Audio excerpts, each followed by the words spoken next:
May mahigit 10,000 klase ang Satisfy, pero imposible ang mga bagong figure na pumasok sa top 10 ng anumang klase. Nabago yan nung pumasok ang Sedeca Guild sa top 10 ng bawat miyembro ng kanilang ranking sa 4 na buwan lang. Tinawag ng mga user ang panahon na iyon na Maelstrom of Upheaval. Kamakailan, nagkaroon ng bagong henerasyon, nagdala ng isa pang major upheaval sa stagnated rankings. May mga umaatake sa mga wolf at sinasabi nito na ang dugo niya daw ay hindi tumitigil ang pagdugo. Cursed Bloodline, The Thorn of Deep Grievance ay umalingaw-ngaw sa sarili niya at naging wild. Kasanayan na pinsala plus 150%, bilis plus 80%. Ang health ay patuloy na inuubos habang ang skill ay aktibo. Sila ang top 10 rookies. Tinapos na ni Ibellen ang mga wolf at ginamit nito ang laceration. Tumaas na ang level mo. Sa isip-isip ni Ibellen na napakaganda daw nito sa hunting ground at mabilis tumaas ng 30 ang kanyang levels. Kumpara sa kanyang karaniwan ginagamit at napadali pa ito. Mabilis talaga daw siyang nag-level up, at nagpapasalamat naman ito sa Thorn of Deep Grievance. Ito ay sulit mag-invest ng 2.5 million gold, salamat daw para dito. Mahahabol niya na naman siya muli, pinakamahusay daw siya sa top 10 rookies, pero natalo daw siya ni Lowell at nabuo sa numero 1 sa Qigong Master Rankings. At higit sa lahat, ang nakakagulat pa dito, magkasing edad lang sila. Maghintay ka lang Lowell, siya daw si Ibellen, napupuntahan siya, at kasama niya ang Thorn of Deep Grievance. Sa ibang eksena, may malakas na sumisigaw at sinasabi niya na kung bakit. Ito pala si Kalbo, umiiyak at nagrereklamo at sinasabi nito na mabilis daw nag-level up si Ibellen dahil sa bagong sandata niya. Bakit daw siya gumagawa ng armor, hindi sandata para daw sa kanya? Sinasabi ni Jeshuka na manahimik ka Vantner, ang mga sandata na meron siya ngayon ay mapapabuti. Salamat kay Greed, ito ay para daw makapaghanda siya bilang tanker sa mga raid. I guess na excite ka sa mga sandata ng mga miyembro. Pero kahit skilled si Greed, hindi ibig sabihin na kaya niya mag-craft ng legendary items bawat oras. Magpasalamat lang daw sila na sunod din sila sa production order. Batid ni Vantner na sasabihin niya lang daw sana na mas gusto niya ang isang sandata. Para magpa-level up, mas maganda daw ang isang sandata kaysa armor. Nag-Super Saiyan 4 na si Jeshuka at sinasabi nito na ang dami daw niya sinasabi. Isang taong walang buhok. Natakot naman dito si Kalbo. Sinasabi ni Jeshuka na binigay na daw nila sa kanya ang production method. Ang paghahanda ng materials ay dapat aabot sa kalahating araw. Wala nang nagawa si Kalbo kundi sumang-ayon na lang. Sinasabi ni Jeshuka na wag daw siyang mag-asam na bisitahin siya at mag-focus na lang daw siya sa paghahanap ng materials. Hindi niya din makikita si Greed sa smithy, desperado lang siya mag-level up. Sa kabilang eksena sa isang dungeon, overpowered niya ang mga iron golems na may malakas na pisikal na paglaban sa atake. Ang Golem's Labyrinth ay kilala bilang hunting ground ng mga magicians. Ang psychopath na nag-viral, ang Butcher of the Streets. Sinasabi ng nakahok na lalaki na mukhang daw siya mahahalucinate. Sinasabi ng isang lalaki na paano daw niya natalo ang golem na kahit 11 sila ay hindi daw nila matalo. At ang gamit niya lang ay isang pickaxe, 6 na iron ore, 3 deluxe iron ore, at isang damaged orichalcum ang nakuha. Sa isip-isip ni Greed na isang brilliant choice na gumamit ng handmade pickaxe na may 100% mastery. Frustrated daw siya nung una dahil kalahati lang ng health nito ang nabawasan niya, gamit ang Greatsword skill, bukod ang Central Magic Stone na gumagamit bilang engine nito. Karamihan dito ay gawa sa mineral. Sa pickaxe na ito, nakikita niya daw ang daan. Ang alamat ba na ang labyrinth na ito ay ginawa ng isang dakilang magician o may ginawa para magtago ng yaman? Medyo mabilis na leveling at mineral, mine lang ito para sa kanya. May sumugod na abnoy at sinasabi nito na ang pickaxe ang kahinaan nito. Kaya natin lahat, Terra, isang hampasan lang ng golem ang abnoy. Sinasabi ng lalaki patay na siya, batid ng nakahok na lalaki na psychopath talaga siya. Sinasabi ng lalaki nang nakita daw ba niya, wala siyang pakialam na may namatay na tao sa tabi niya. Sinasabi ni Greed na tama na muna sa ngayon, ang pag-level up niya, at medyo marami na siyang mineral. Nag-message si Jishuka, humihingi siya ng paumanhin sa pagiging late grade. Ilang oras pa daw ang raid nito, at handa na daw ang mga materyal. Sinasabi ni Grade na dapat na daw siya bumalik ngayon. Pero nasaan na daw ito, masyado daw siyang nakafocus sa pagsira. Ito ay labyrinth, for fuck's sake, hindi na daw niya makita yung mga tao kanina. Dapat daw ba niya take advantage ang guild at sabihin na nawala siya dito? Nag-message na si Greed sa mga ka-guild niya at sinasabi nito na nasa Golem's Labyrinth daw siya. Sino daw ang pwede pumunta dito? Bigla na lang nahulog si Greed at nagsisiga ito, na-trigger ang magical traps na sinet up ng dakilang magician na si Bram, Doran's Ring, na activated effect, nakabawi ng 102,550 kalusugan, 410,030, 399,174,174,340 ang natanggap mong pinsala, immortality. Na-activated ang lahat ng pag-atake na resisted mo ng 5 segundo. Sinasabi ni Greed na ano daw ba ang lugar na ito, nabuhay lang daw siya dahil sa nakasuot ang ring at immortality. Ang cooldown para sa immortality ay buong araw, kaya kahit ito pa ay delikado. Nagising na ang guardian ng labyrinth, sa isip-isip ni Greed na ang laki daw nito, mas malaki ito ng 5 beses kaysa sa mga golem sa itaas. Makakalabas lang daw siya kung papatayin niya ito. Umatake na si Greed at ginamit niya ang pag-Muzz Sword Dance. At kill, na-activate na ang passive ni Greed, the best gauntlet effect ay na-activate, magiging 2 beses ang atake mo sa target. 68,700 ang pinsala mo, hindi naman umepekto ang mga pag-atake ni Greed at biglang nag-counter-attack ang golem. Sinasabi ni Greed na halos wala daw bawas ang health nito, at ang kill ay nasa 1,500% ng kanyang kapangyarihan sa pag-atake. Kung hindi daw gumagana ang ultimate attack niya, wala na daw siyang magagawa. Kahit daw iwasan niya ito at ang kritikal na tama ng 15 pag-atake, isinasaalang-alang na lang niya ang cooldown. Ilang oras daw ba siya dapat lumaban? Dumating na sila Jishuka at tinatawag nila si Greed, pumunta daw sila dito nang makita nila ang mensahe. Bakit daw niya nilabanan mag-isa ang boss monster? Sinasabi ni Vantner na dapat na daw nila tulungan siya. Ano pa daw ang hinihintay nila? Sinasabi ni Jishuka na hindi pa sumusuko si Greed. Baka akalain niya na nanakawin natin ang kill niya. Baka sabihin niya kay tayo, Greed, kung sa tingin mo hindi mo na kaya, magtago ka sa maliit na kuweba sa likod ng guardian, ito daw ang best na gawin mo. Napatingin si Greed sa taas at sinasabi nito na si Jishuka, kailan daw ba siya dumating? Yung cave na nandoon daw ba? Hindi naman napansin ni Greed na paatake na pala ang golem, at sinasabi nito na napatingin daw siya kay Jishuka at hindi niya daw napansin ang pag-atake nito, parang ganito na lang daw siya mamamatay? Tanggapin niya daw ito, nagpakawala si Greed ng pulang kidlat at direktang tinamaan ng golem, kung hindi daw siya makakaiwas, dapat daw siyang umatake. Bato, masakit daw ba ito? Red lightning summoning bead. Nagpapatawag ng pulang kidlat, pansamantalang tataas ang attack power at nagbibigay ng target weapon ng electric attribute. Sinundan pa ni Greed ng isa pang pag-atake at ginamit niya ang kill. Nakatanggap ka ng 141,000 na pinsala, nagulat si Greed na double damage ang kanyang atake. Dahil daw ba ito sa pansamantala naging magic sword mula sa electric attribute? Nagtaka at sinasabi ni Vantner na unbelievable. Gumamit din siya ng magic, paano daw ito nangyari? Sinasabi ni Jishuka na wala din daw siyang clue, pero ang kakayahan na yan ay isang cheat. Sa isip-isip ni Greed na ang damage ay nag-transform, parang daw itong inggit.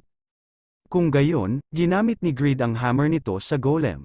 Nakikita nating na ang golem ay naging makinis, tumetawa at sinasabi ni Greed na isang smelted minerals lang daw siya. Gagawin niya daw itong malambot, ang kanyang joints daw ay masyado nang matigas. Kaya wala na daw siya magagawa para depensahan ang kanyang sarili, hindi pa daw niya nagamit ito mula nang nakuha niya ang robe na ito. Ang mana daw niya ay tumaas. Kaya magandang pagkakataon daw ito. Gumagawa ng combo si Greed at pinagsama-sama niya ang mga skill nito. Ang Blacksmith's Range at pag-Muzz Sword Dance at ang Transcend ng sabay-sabay. Inihahanda na ni Greed ang ginawa niyang combo. Pinakawalan niya na ang unang skill nito na ang Transcend. Doble ang iyong attack power at ang iyong default attacks ay magiging ranged attacks. usage ng paggamit, uri ng sword na equip, mana cost, 1,800. Duration, 30 segundo, cooldown time, 3,000 segundo.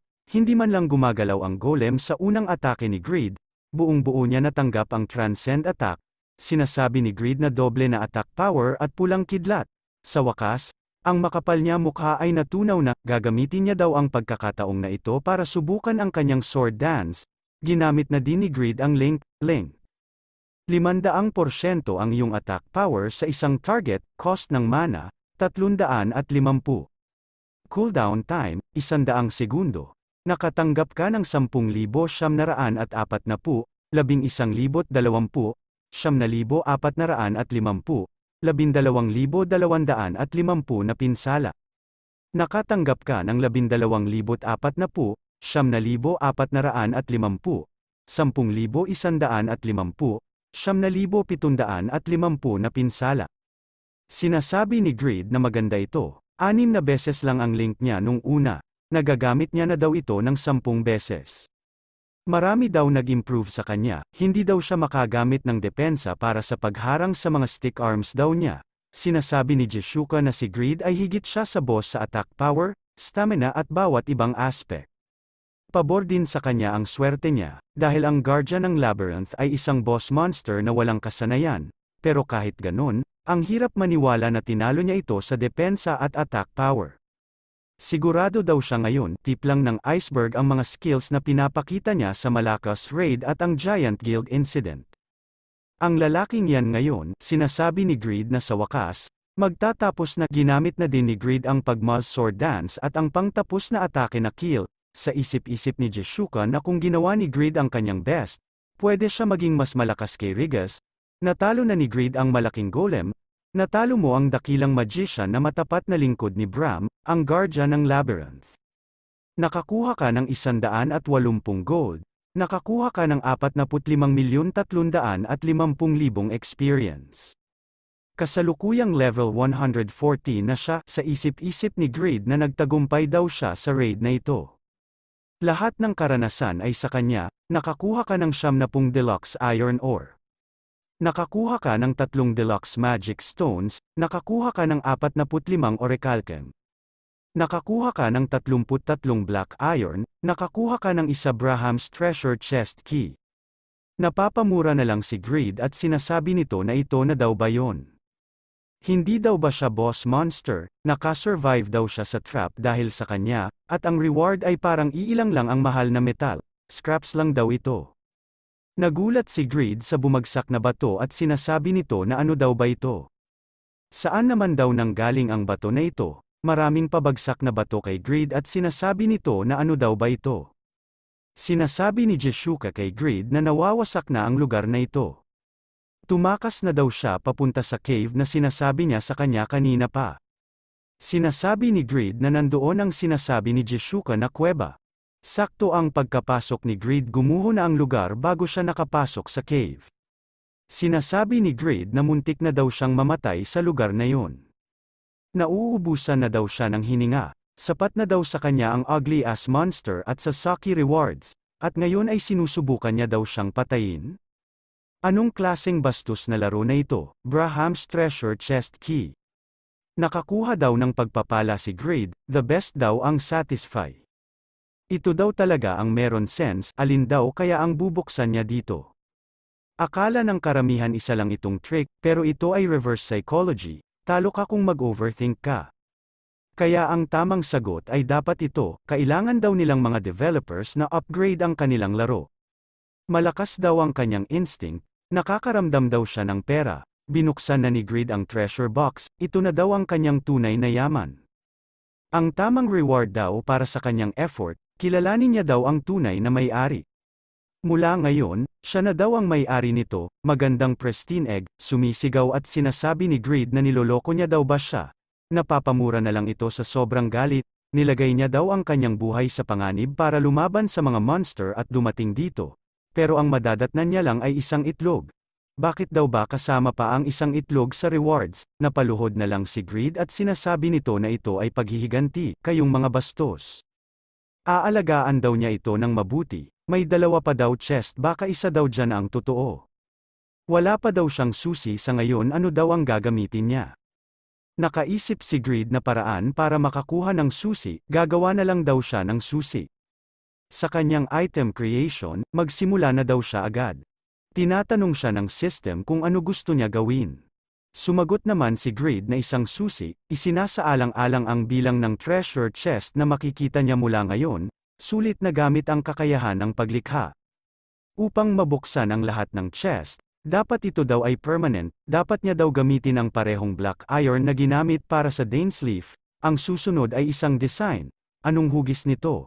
Dapat ito ay nakakapag-open ng kahit anong chest. Ang dapat niya daw gawin ay ang mga kagamitan ng mga magnanakaw sa mga pelikula.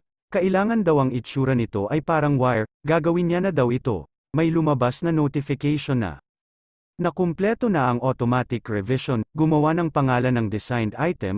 Sa isip-isip ni Greed na ang ganda daw nito ay super scientifically designed ng susi na maaaring i-unlock ang anumang uri ng lock, kaya ang ipapangalan niya daw dito ay Master Key, Master Key. Isang susi na gawa sa black iron, kahit mukhang malabo ito, maraming uri ng lock ang mabubuksan nito.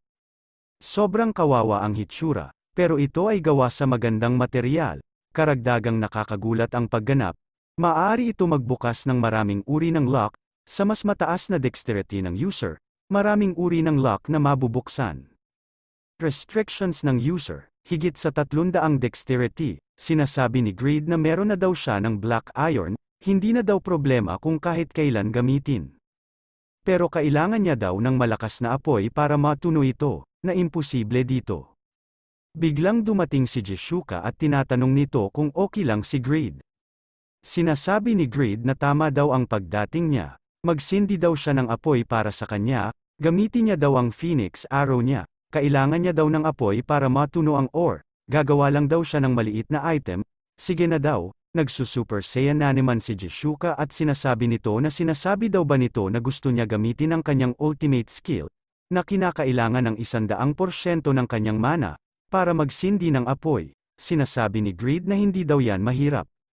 Kung ayaw niya daw, aalis na lang daw siya sa guild.